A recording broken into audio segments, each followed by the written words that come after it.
ॐ सहना भवतु सहनौ भुनक्तु सह वीर्यं करवावहै तेजस्विनावधीतमस्तु मा विद्विषावहै। ॐ शान्ति शान्ति शान्तिः।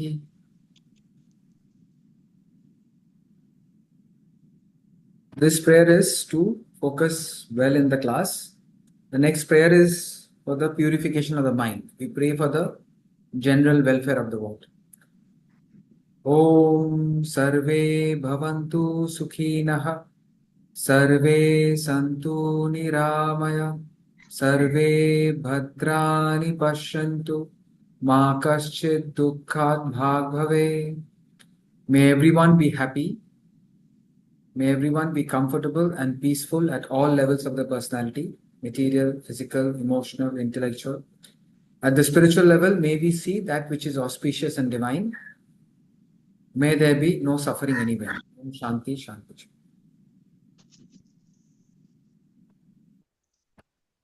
Does anyone have any question? Share the text. So in the description of the enlightened person, in the 54th verse, Arjuna asks the question, how does an enlightened person act and behave? That was the 54th verse. Basically, he's asking, in summary, an enlightened person, a perfect human being, how does he conduct himself externally and what is his inner conduct? And 55th verse, there were 2 points given. He has no desires. He has completely cast off all desires of the mind. But this giving up of desires is not happening just like that. It is happening because he is reveling in the bliss of his own self. So satisfied in the self, with the self, by the self, he is giving up all the desires. I'm just doing a little bit of summary. I'm not explaining all this because it's already covered. 56th verse, again, some pointers were given. So these pointers are for us to practice, and the man of perfection is already in that state.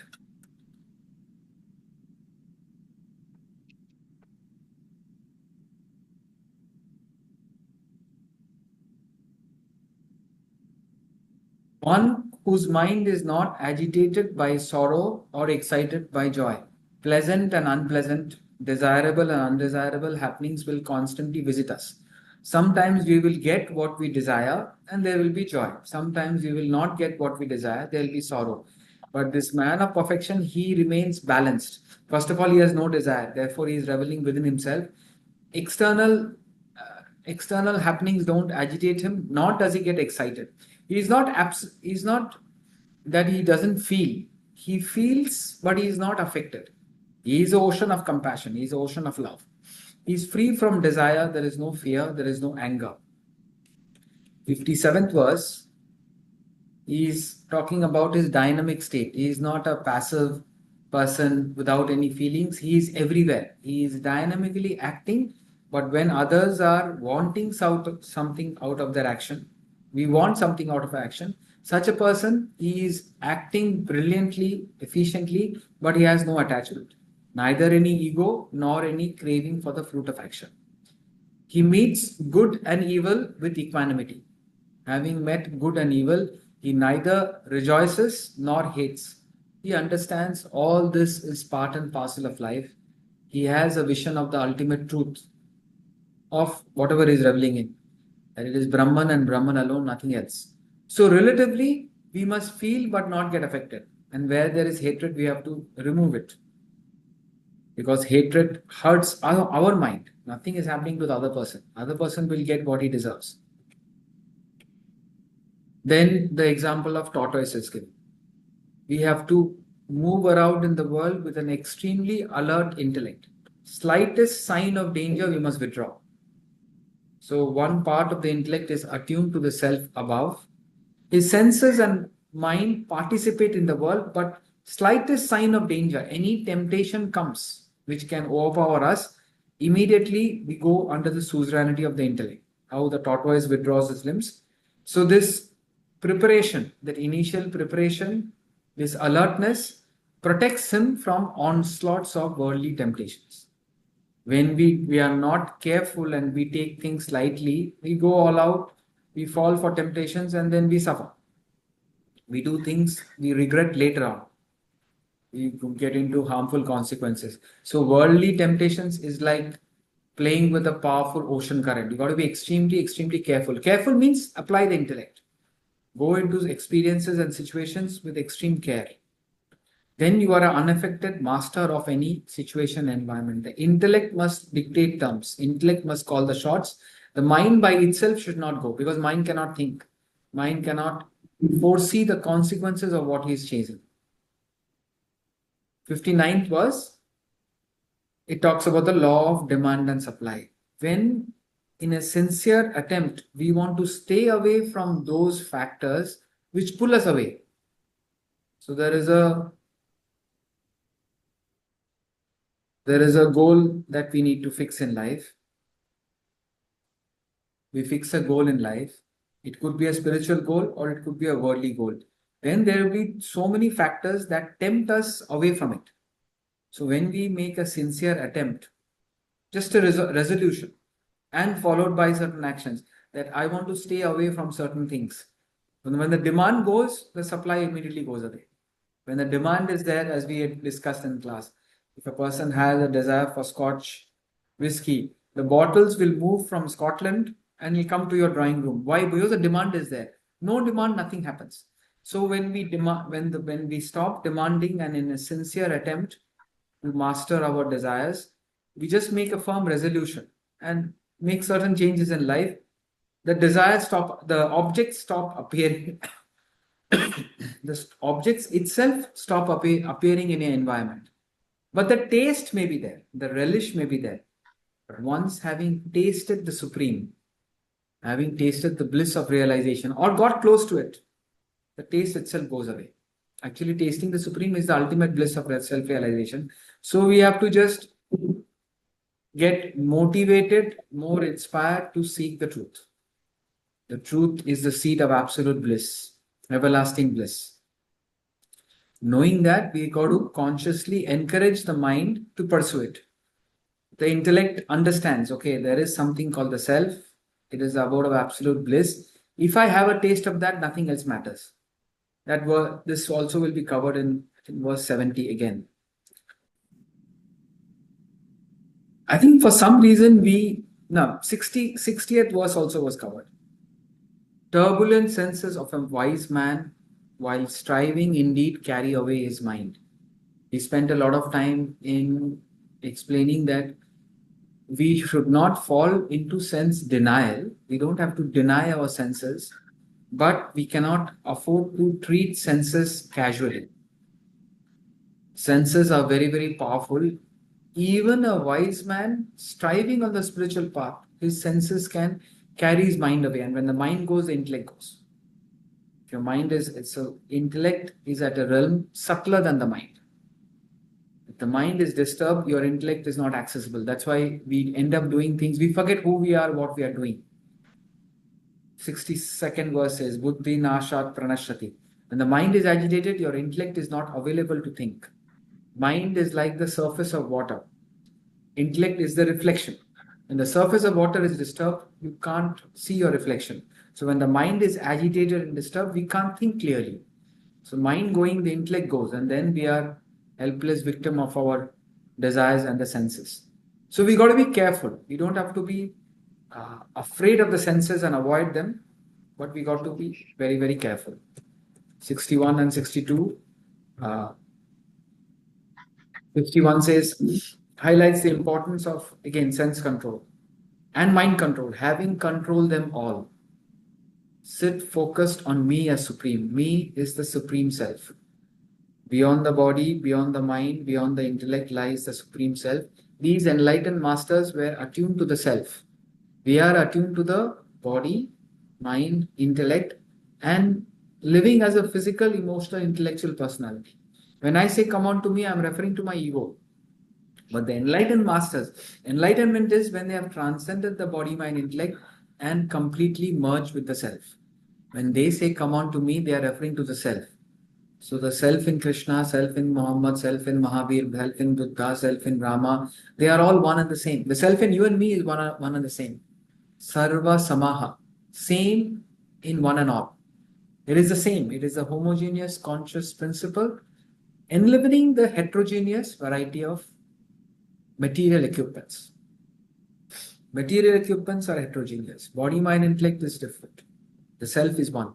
So we got to focus on the self only having prepared and controlled the mind and intellect. Sorry, the mind and the senses. The intellect must be strong enough to control the mind and the senses. Then only we are able to attune to the self. So one side we have to get inspired by the self. On one hand, we have to feel the inspiration of the self, know what the self is. And that should inspire us at the practical level to control the mind and the senses. Not too much, not too little, the middle path. Neither do we need to frustrate the mind and deny the senses, nor can we afford to go all out indiscriminately running after material and sensual enjoyments. The middle path. Avoid that which is harmful, avoid that which is unhealthy. The dharmic pleasures, there is nothing wrong in participating in it, provided we do it not excessively. So having a perfect control, disciplined life is disciplined life of moderation and regulation. If you are able to live a disciplined life and side by side gain the knowledge of the self, that's why very 55th verse he says, you have to give up desires, but you must also be satisfied in the self by the self.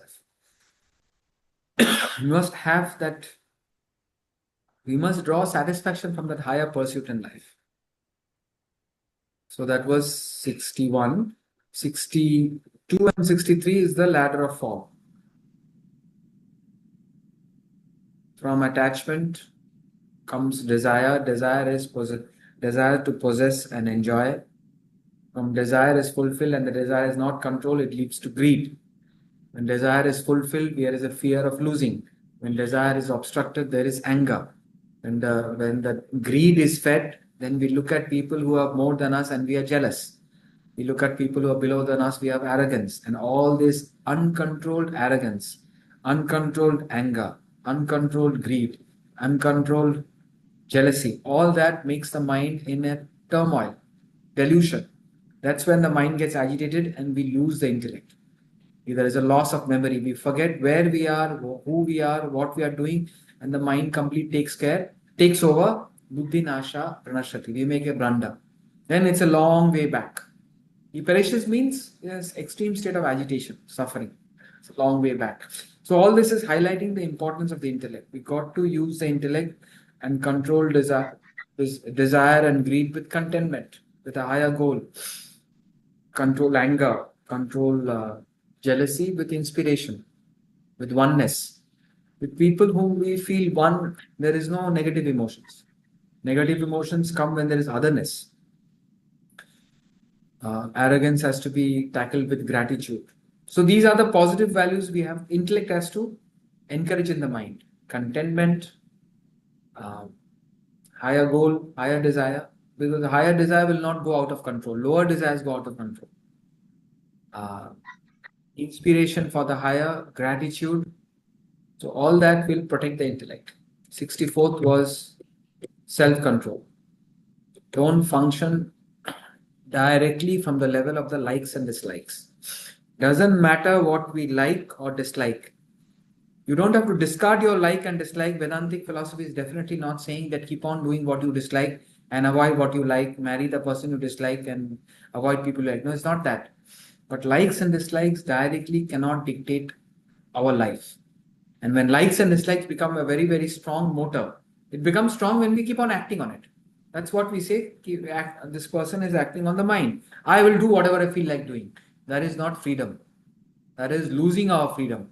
We become bound to our own likes and dislikes. And when the world fluctuates, if we have a fixed set of likes and dislikes, we are not able to adjust. So the guideline is whether we like or dislike, that's not the criteria.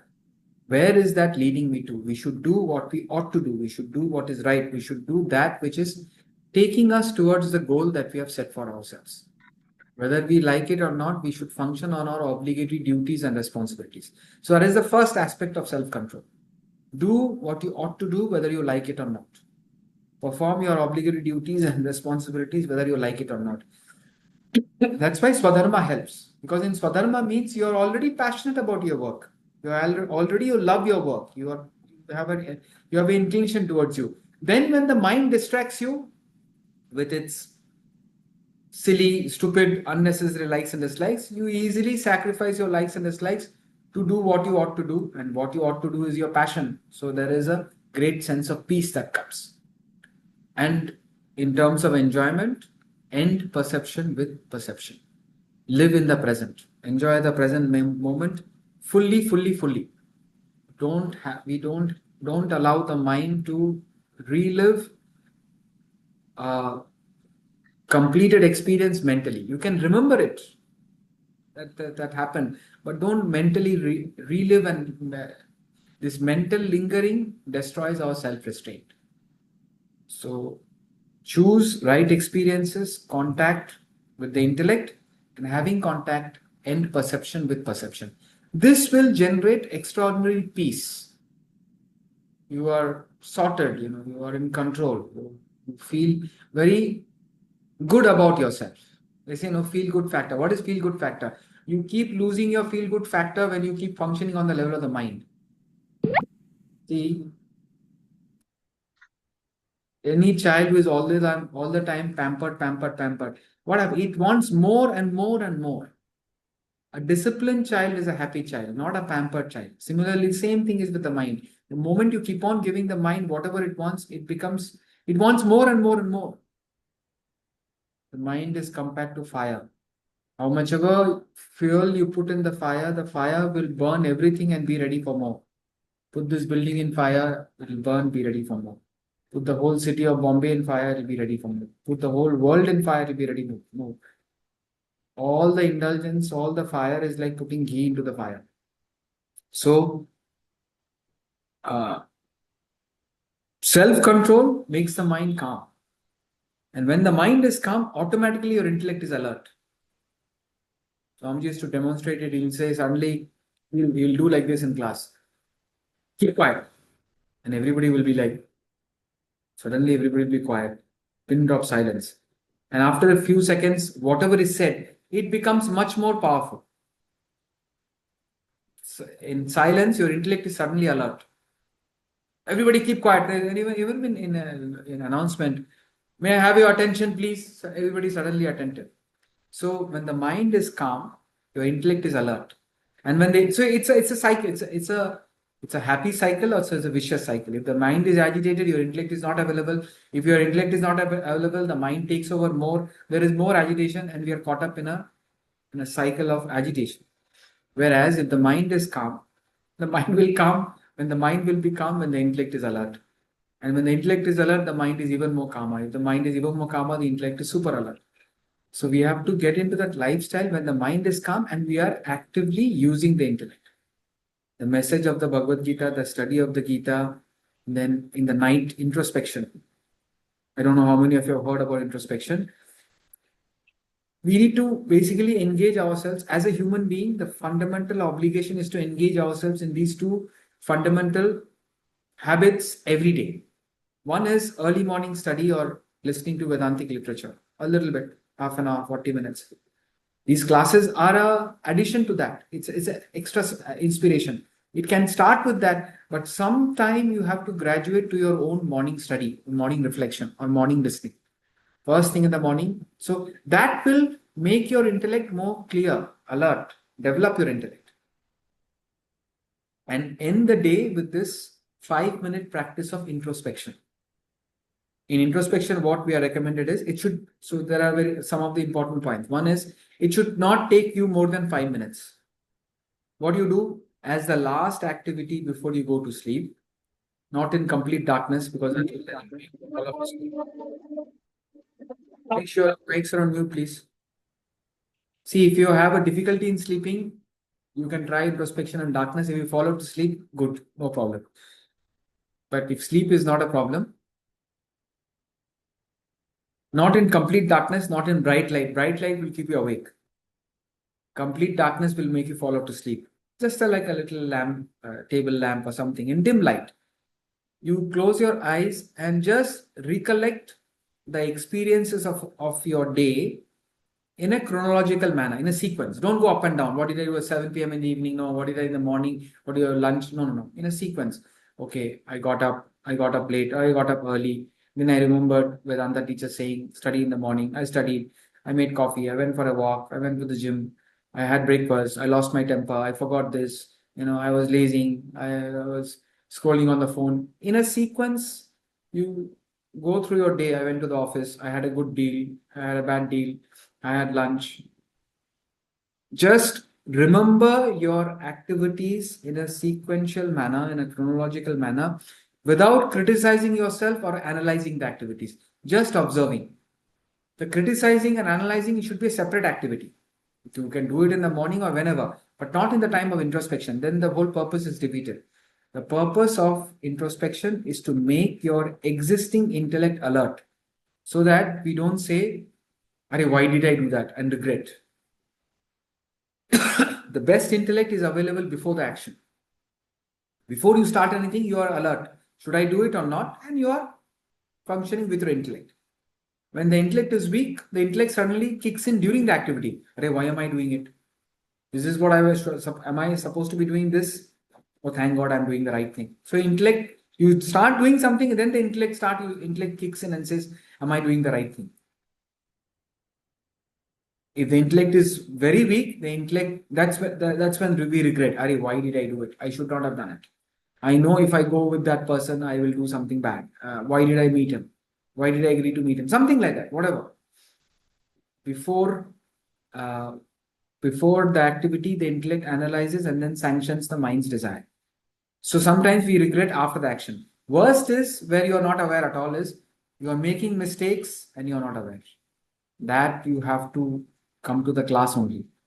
The scriptures will throw light that perhaps what we are doing is not the right way to function.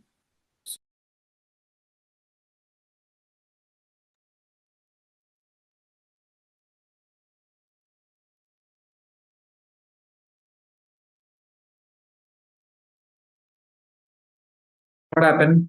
What did I say last?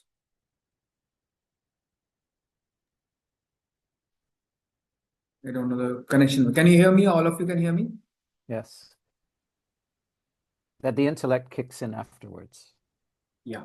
So one is intellect is available before the action, one during the action. Weaker intellect is available after the action. Means you do the action and nobody else, you alone say, I should not have done it. So that means your intellect had the capacity to analyze it before, but it was available after the action. And finally, intellect is available after the action. Intellect is not available at all. So in that case, it's only knowledge will help. We have to humble ourselves and keep seeking some higher knowledge. Introspection will make the intellect available before the action. Existing, it's not strengthening your intellect, but it will make your intellect available before the action.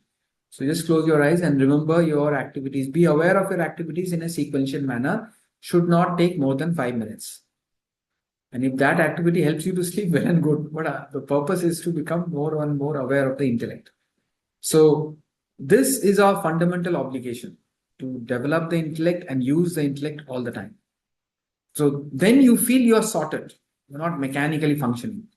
The more you function from the level of the intellect, you're peaceful. You're in control.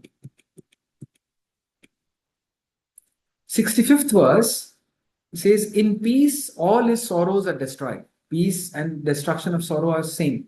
When your mind is calm, you're peaceful. The intellect of the tranquil minded soon becomes steady. The intellect becomes sharp. And when the mind is calm, the intellect is sharp. As a result, what happens is you become brilliant or efficient in whatever you do. Automatically, there is concentration. So this actually satisfies what everybody is looking for. Everybody is looking for peace and success. But when you are able to live with higher values and a strong intellect, you are applying the intellect, your mind is calm, intellect is alert, you become brilliant in whatever you do. So prosperity and peace is what we are looking for in the world. Everybody wants to be successful, prosperous, and without stress. So this is the formula. Gain higher values of life, control the mind with the intellect, and keep on doing your work. See, I didn't cover this. There is a formula for happiness. Happiness equals number of desires fulfilled by number of desires entertained. It's brilliant. See, what is sorrow? When desire is unfulfilled, we are stressed out, sorrow. Mental agitations from unfulfilled desires cause sorrow. Now, a desire is there. Let's say my intellect sanctions it. It will say it's a good desire, it's worth pursuing. I want to go for a holiday, I want to buy a car, or I want to buy some shopping I want to do. And desire is there. When you have the capacity to fulfill the desire, you contact the object of desire, the desire gets fulfilled, the mind is temporarily happy. The desire is not gone away, it comes back. Now, what happens is while we fulfill one desire, we pick up many, many desires. A person wants to marry. The moment he has a partner, now he wants to have a house, he wants to have furniture, he wants to have facilities and amenities, then he wants to have children. So, you go to buy once, you go for okay, somebody says go to that restaurant, eat. You desire to go to the restaurant. The moment you go, now there are 70 items. You can't eat 70 items in one meal. By the time you choose one meal, you look at the other person, what is that? What is that? What is that? You went to fulfill one desire of eating in the restaurant. You come back with many desires that I have to go and try 10 items in the restaurant. So, what the madness that we are doing is we are running after fulfilling desires. By the time we fulfill desires, the number of desires entertained is increasing. So, I hope all of you understand maths. Numerator is up and denominator is down. Happiness will increase if the numerator goes up. If the more desires we fulfill, happiness will increase. But while fulfilling desires, if the denominator is also increasing, if the number of desires increase, happiness is actually going down. So, what is the best way to increase happiness? Whatever existing desires I have, I should fulfill it without increasing my desires. Let the number of desires I entertain come down. How does that happen? It's two different thought frequencies. See, one way of thinking in life is if I get that, I'll be happy. If I get that, I'll be happy. Oh, I need this, I need this, I need this. You're pitching up many desires, and you're telling yourself, if I fulfill that desire, I'll be happy. If I fulfill that desire, I'll be happy. Now, such people have forgotten completely that it is difficult to find happiness within oneself. It is difficult to find happiness within oneself, but impossible to find it anywhere else. They firmly believe happiness is in the world. They are running after the world to fulfill desires. Now, these people, by the time they fulfill some desires, they are entertaining many desires. So overall, they are not really very happy. What is the spiritual way of functioning? What is the Vedantic way of functioning? What is the Bhagavad Gita recommending? Pitch up a higher goal in life. Some higher goal. Let me do something for my company, or whatever talent you have. With that talent, how can I make a difference in the world? So, in other words, keep acting, keep working, keep serving. Serve the world in a spirit of service and sacrifice. Perform some actions in the world in a spirit of service and sacrifice. Once you focus on that, automatically things will happen. We say, let things happen unsought. Even without asking, because of your good karma, desires will get fulfilled. Automatically things will come. If it's not a wrong desire, if it's not a negative desire, and if it's getting fulfilled, let it get fulfilled naturally. And the thought frequency should be, even if it doesn't get fulfilled, I am all right. Even if it doesn't get fulfilled, I am all right. Don't keep on increasing your desires.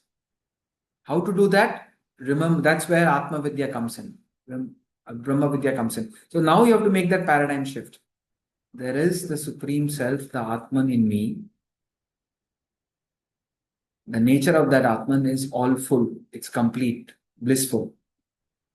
Far, far greater than physical joy, greater than emotional joy, greater than intellectual joy is spiritual joy.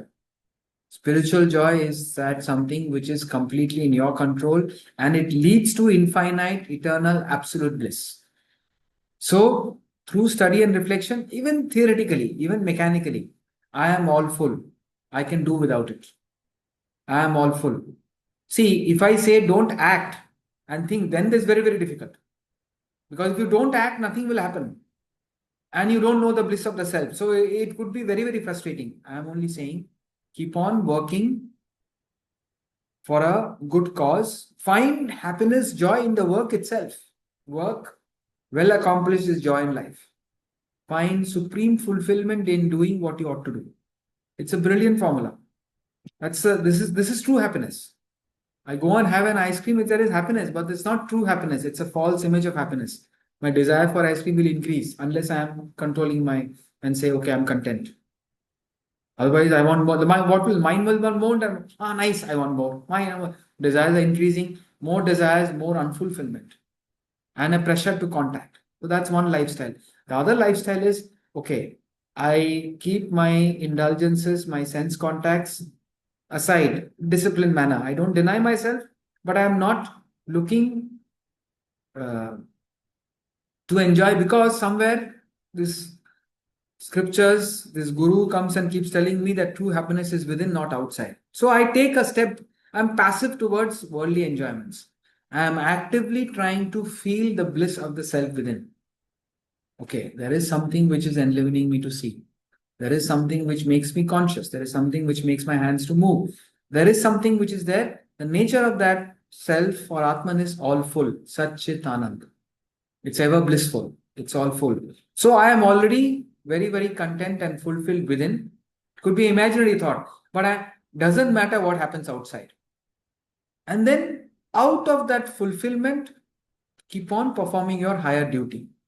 Your good karma will automatically fulfill your desires. So, in this way, the second method, the spiritual method, you're peaceful, you're dynamic, you're alert. You can go on gaining knowledge. You can go on increasing your skill. You can go on doing hard work. Find supreme fulfillment in doing what you ought to do. So, desires will automatically get fulfilled by divine grace. Divine grace, the divine grace you're attracting by your own good karma. So desires will automatically get fulfilled. You don't have to seek it. See, in Yoga Vashishta is a spiritual textbook where sage Vashishta is telling Rama, he says, be content with that which comes to you effortlessly. Be content with that. What does comes effortlessly? Where you have already put in effort. Now, the foolish way of functioning is this is a foolish way, but it's all about changing your mindset. We repeatedly say the same thing over and over again so that you don't we don't fall for that wrong mindset. Really, we feel great. I am very, very grateful to my guru because he's taught us this. What is he taught us? He has taught us to put in free effort. You're happy to put in a lot of effort without wanting anything in return. See, it's so simple. If I go and work in an office, I work very hard, but mentally I forget to think about my salary. Will I not get my salary? Of course, I'll get my salary. Thinking of my salary is not bringing my salary. Working for the company is getting me salary. So Bhagavad Gita is saying, work for the company, don't worry about the salary. Let it come by grace of God, as it were. It is your own karma that is attracting it, but don't think about it. The foolish way of functioning is, I will not do something unless there is something in it for me. That is selfish. I will not do this unless there is something in it for me. The spiritual person understands there is a divinity functioning. There is a divinity that shapes our end. What does the divinity do? One part is it enlivens us. It makes our eyes to see, makes our ears to hear, makes our heart to beat. It enlivens us and it is maintaining the law and order in the cosmos. Sunrise, sunset, mango tree gives mango seed gives mango tree, coconut tree seed will give coconut tree. All the laws of life are functioning with mathematical precision. Whether you are able to see it or not, Understand this and have faith in it.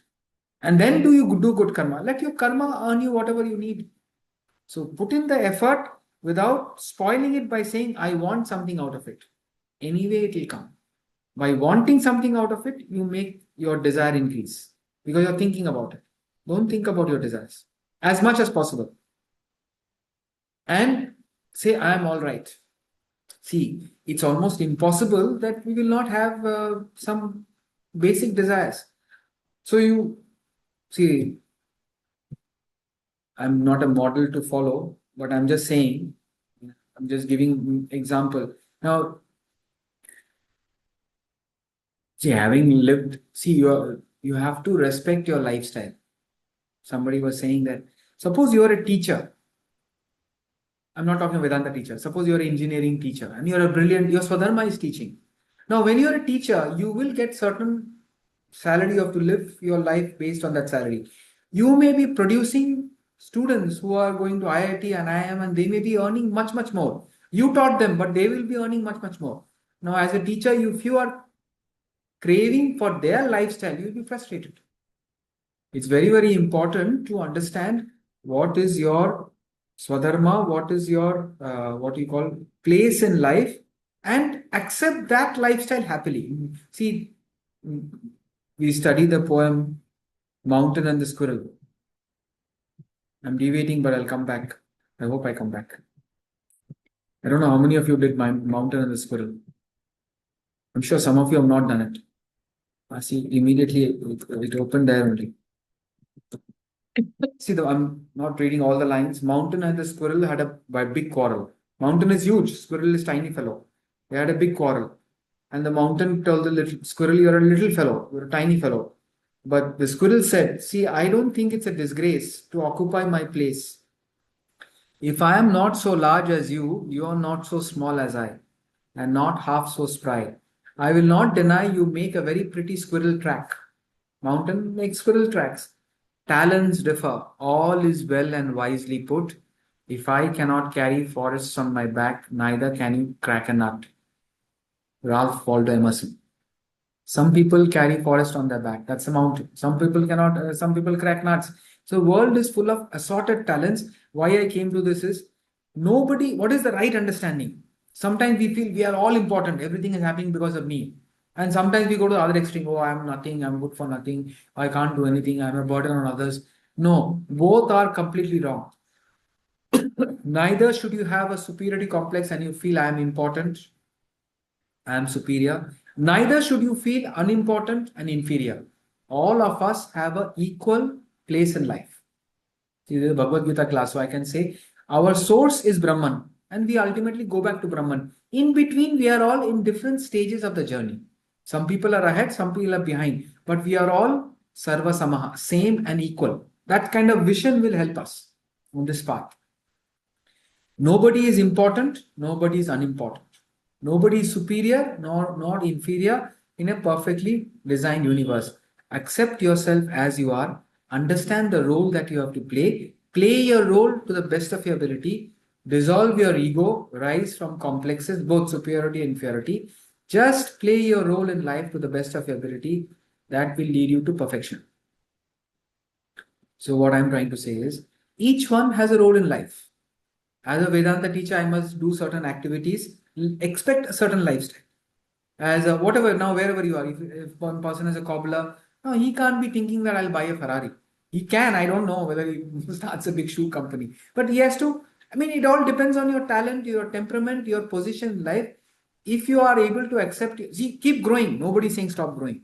Develop your intellect, gain knowledge, work hard. If you are able to grow comfortably, excellent. But growth is not the main purpose of life. The main purpose of life is to find happiness within.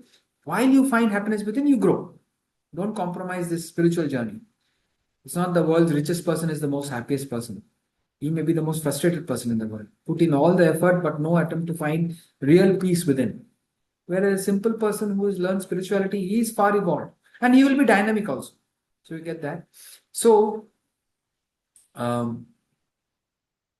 once you accept a certain lifestyle, so now I mean, in my lifestyle, I mean, now who doesn't like to go sightseeing? I mean, there are people actually they're not interested. But to see who will not want to see the Mount Everest or the Niagara Falls or a cruise on an Antarctic Ocean? But then we have to limit our desires to what we can afford. So the other day, some we were discussing, at least once a year we should go to some beautiful place. And in my bucket list, all spiritual places were coming. I want to go to Amritsar. I want to go to Mathura. I want to go to Hampi. And so, what I'm trying to say is, intelligently streamline your desires. Don't let your desires go uncontrollably more, because if you have too many desires, unfulfilled desires will cause. So that means, going back to Gita 1 second.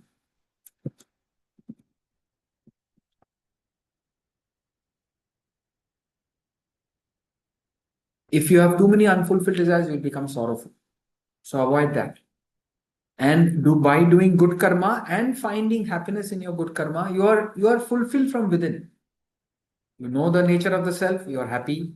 And even if you are not able to relate to the self, I will find supreme fulfillment in doing what I'm supposed to do. Make sure what you're supposed to do is something that you love, you're passionate about. Swadharma. Then a lot of things are right in life. Verses 54, 65 will make you very, very peaceful and prosperous. 66th verse, he says, there is neither, I think somehow I don't remember 66th and 67th verse studying about it. So we'll cover it today. 66th verse, he says, there is neither knowledge nor meditation for the unsteady. To the unmeditative, there is no peace. To the peaceless, how can there be happiness? Now, he's talking about two classes of people. One yukta, one ayukta. Yukta is one who has his senses under control. He not denying the senses. His senses under control. This much and no more. He is living a life of regulation, moderation, and discipline. And yukta is one who has some idea, some concept of the self. He is able to relate to the self. Okay. Body, mind, intellect cannot function on its own, just like the fan cannot move on its own. The bulb cannot give light on its own. The bulb in the electrical store is not giving light. A geyser cannot make the water hot unless electricity passes through it. So unless the pure consciousness, the Atman, is enlivening us, we cannot function. So Yukta has his attention, he has some kind of focus on the Supreme Self within. And then he carries on with his activities. See, tamas is what? Tamas is non-performance of obligatory duties. What is rajas? Performing worldly activities, which includes obligatory duties and no concept of self. The whole world falls into these two categories.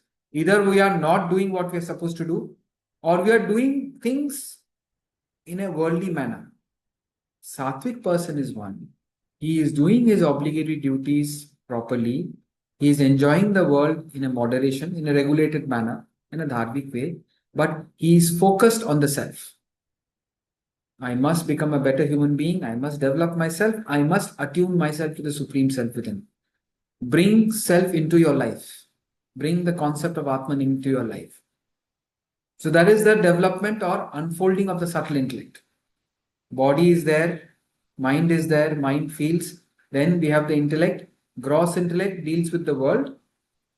Whatever worldly thing, should I have biryani or Chinese? Should I whatever, anything to do, you're doing law, you're doing medicine, you're doing whatever you're doing, apply your intellect. Intellect is the faculty of thinking and reasoning, knowledge. Gross intellect deals with the world. Bhagavad Gita we are studying to unfold our subtle intellect. The more we gain knowledge, the more we reduce our desires, the more we reduce our ego, the subtle intellect unfolds. Subtle intellect is aware that there is a splash of divinity everywhere. Right now there is oxygen in the air. No human being has put it. Some divine grace has put it. The sun is shining but not burning all of us. Some divine grace is there. The atmospheric temperature, the temperature outside, temperature inside. Pressure outside, pressure inside. What is making your food, if you have had breakfast, what is making the food digest? What is making your nervous system function? There is some mysterious power, a divine entity which is everywhere. The more we unfold the subtle intellect, we are attuned to it. And that is a source of bliss. That will give us calmness. So that is a yukta. Yukta is making an attempt to attune to the self. So practically he's doing karma bhakti jnana yoga. He's gaining knowledge, he's surrendering in devotion, he is doing his obligatory duties, dedicating it to either unselfishly or dedicating it to God. Now there is ayukta. This verse is talking about ayukta. Ayukta has no concept of the self, he has no control over the senses. So sense control is not there, his mind is agitated. Uncontrolled senses will carry the mind away. So he doesn't have knowledge, his mind is very, very restless and unsteady. He has no peace. How can he be happy? So two classes of people, yukta and ayukta. Then 67th verse, there is this famous metaphor of the boat. For the mind which follows the roving senses. The senses are uncontrollably going all over the world. For the mind carries his intellect as the wind carries a boat on water. This metaphor of boat is very, very famous. In the metaphor of boat, there is a boat, there is the winds, there is the ocean, there is a captain, there is a compass, there is a harbor, and then there is a shore. 8 things. There is a boat, there is an ocean, it's all windy. There is a captain on the boat, and he uses a compass. And there is a harbor, end of the ocean, there is a harbor, and there is a reality. The shore, sorry, there is a shore. Now, the boat represents the individual. The ocean represents our worldly experiences, what we say samsara. The captain represents our intellect. Okay, first of all, if the captain is not there and he doesn't have a compass, the boat will be tossing in the waves and the winds will be tossing the boats here and there. You will be lost in the ocean. So there are people completely lost. They have no clue what is happening in their life. They're very, very agitated, disturbed, completely lost because the captain is not there. Now, what we are saying is there is a compass. The compass represents the scriptures. The captain is the intellect. Use your intellect to study the scriptures and gain some understanding how you should handle your mind, how you should approach life, how you should live your life. That's the knowledge of the Gita. Develop the intellect by studying the scriptures. Then the captain guides the boat. The boat is not tossed and turned. The captain guides the boat to the harbor. The winds are the winds of passion, the desires. The desires take over when the captain is not able to guide the ship, the boat properly. When the captain guides the boat properly to the harbor is the harbor symbolizes meditation. From meditation, you cross over to the shore of reality, permanent peace and bliss. So, no intellect, no captain, the boat is tossed here and there. So our life is not a picnic, it is a pilgrimage. It's a journey from the shore of mortality to the shore of immortality. We are not supposed to be caught up in changing false experiences, perishable false experience. We are supposed to be reaching the imperishable, changeless bliss, which is the self within. So, if the senses are uncontrolled, the mind takes over, and then the intellect carries his intellect as the wind on a. If the intellect is not there, the person is lost. The winds are the passions of the mind. The ocean stands for world. In the world he lives. The scriptures guide him. And the harbor, from the harbor, he steps onto the shore of reality. From meditation, he goes to absolute bliss. If you do not make use of your intellect and take spiritual guidance, so we have to study the Gita, we have to study Vedantic knowledge. That will develop the intellect. If you study it sincerely, intellect will be developed. Once the intellect is strong, you will take care of the mind. Otherwise, we are victimized by feelings and emotions, likes and dislikes, whims and fancies. You'll be tossed all over, getting agitated by nothing. Silliest of things will agitate you if the mind intellect is not strong. And there's no purpose, no higher purpose. The moment there is a higher purpose, the lower doesn't bother you. 68. This we covered last class. Therefore, O Mahabahu, his wisdom is established, whose senses are controlled. Sense control is very, very important. If your senses are controlled, you are like a Sita Prajna, man of perfection. 69th was that which is night to all beings, there in self control one keeps awake. And that which beings are awake is night to the sage who sees. See, if you just read it just like that, if an ordinary person means who doesn't have spiritual experience, he just reads it. That which is night to all beings, therein the self control means a perfect man of enlightened person, man of perfection, he keeps awake. And that which is beings are awake is night to the sage who sees. What will an ordinary person interpret this as? Anybody? Sir, being aware, it's talking about the awareness that at times when, if we lose our awareness, From we the might. tone only, I know you're not giving the answer. You're giving the right answer. I want the wrong answer.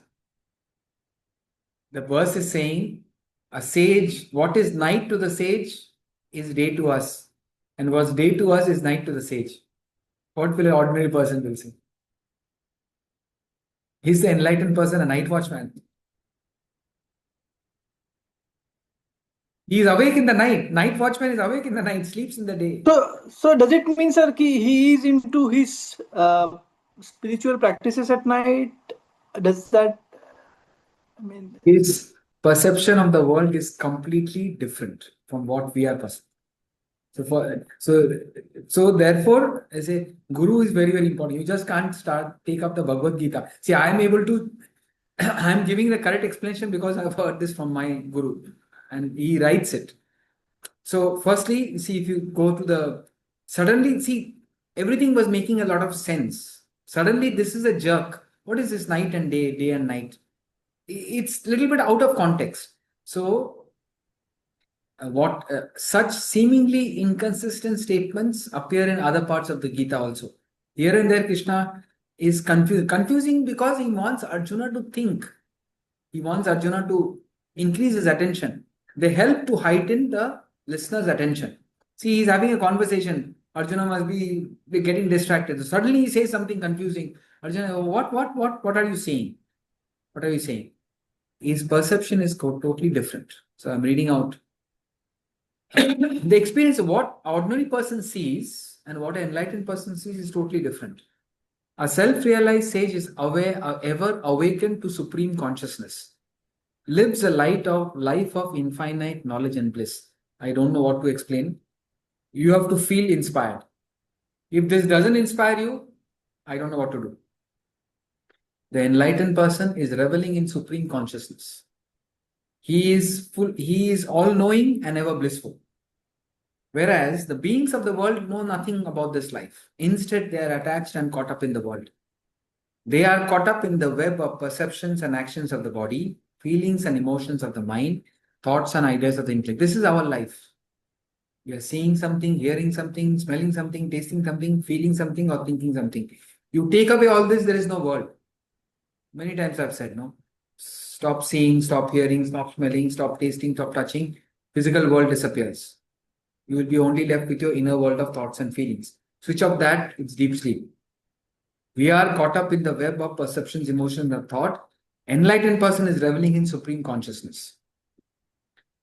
Because we are involved, we are dependent. We lose our self-sufficiency. We go through agitation. This life of sorrow and agitation is dark to a liberated person. He doesn't understand. He is reveling in absolute bliss. He is in infinite, changeless. He is experiencing something infinite, changeless, and imperishable. That's the self. That's the reality. Whereas we are caught up in something finite, changing, and perishable. This is only meant for inspiration. Nothing you can practice, but it's important knowledge. We are all caught up in. So, see, if you just when you're walking around, just observe people. We are completely lost in our own world. Maybe we're doing right or wrong, but we are kind of lost. An enlightened person has a different grace. He has a different peace. He has a different aura about him. He is not lost. He is attuned to the self that makes us perceive, feel, and act. We are lost in the perceptions, emotions, and thought. He is attuned to that consciousness which is enlivening the perception, emotion, and thought. He is very, very objective. It's like we are actors, but we have forgotten actor on a stage. We have forgotten that we are acting. Imagine the theater person knows he is whatever, Amitabh Bachchan or Dilip Kumar, and is putting up an act. He is not lost. Whole world is a stage. All men and women are mere players, but we don't play. We don't act as if we are playing a role.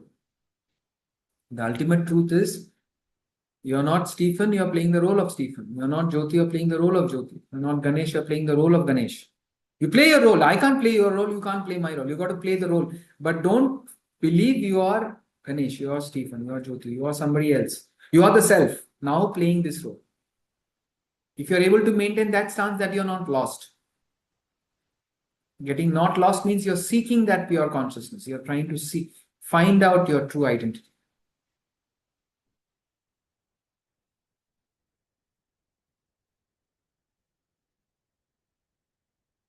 The 70th verse, I wish I could chant it. It is from the Mundaka Upanishad. See, this is lifted from the Upanishad, so which itself indicates Upanishad was earlier and Gita was later. Now you can say Upanishad is quoting the Gita, I don't know. This is quoted. As the waters enter the ocean, which fill from all sides, remain undisturbed, likewise, he in whom all objects of enjoyment enters attain peace. See, this part we don't understand, but other part we can understand, not the desire of our objects. If you keep on desiring, I want this, I want this, I want this, I want this, I want this, you can desire, but you will not be peaceful. Desire or object doesn't attain peace. And we believe the more I have desire and I fulfill them, I'll attain peace. True happiness isn't giving up of desires. You cannot give up, you have to take up something higher. Take up the pursuit of the self. Take up the good life. Take up actions, don't worry about the fruit. Take up love, forgiveness, compassion, give up all the negative emotions, jealousy, hatred, etc. Take up the higher, then automatically lower will drop away. The first part of it is saying that this enlightened person becomes like an ocean.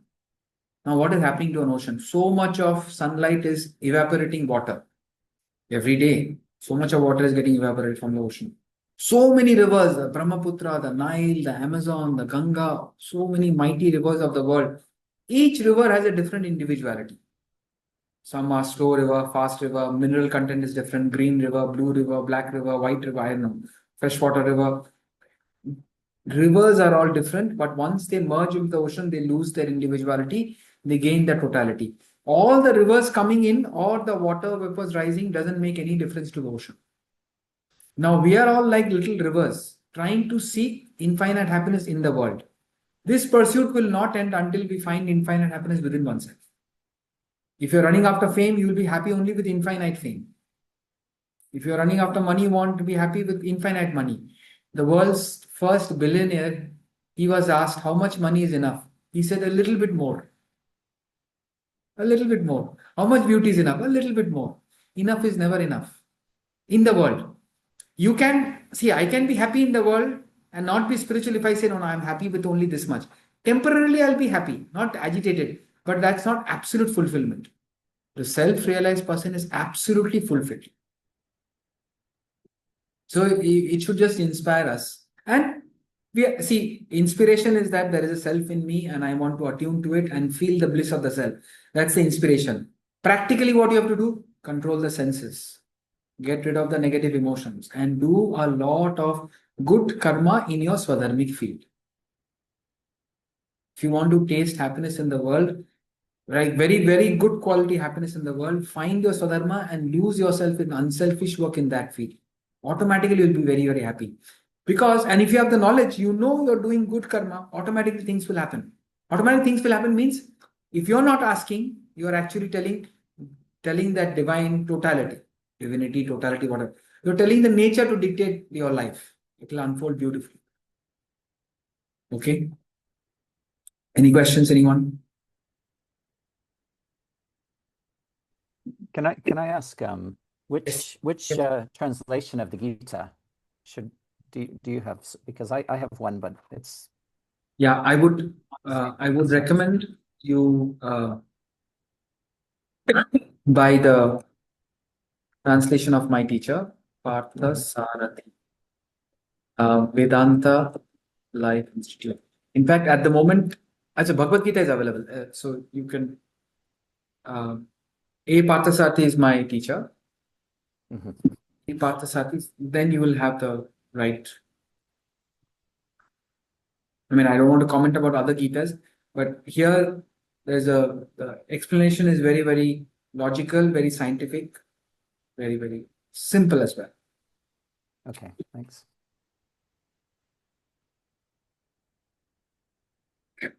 We'll end the class with the prayer.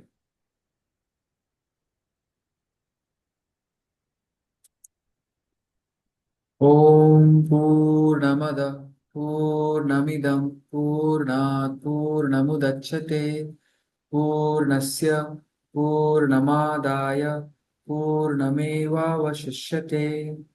Om Shanti Shanti Shanti. Thank you, everyone. Thank you, Bishop Ji. Thank you. Thank you so much. Thank you.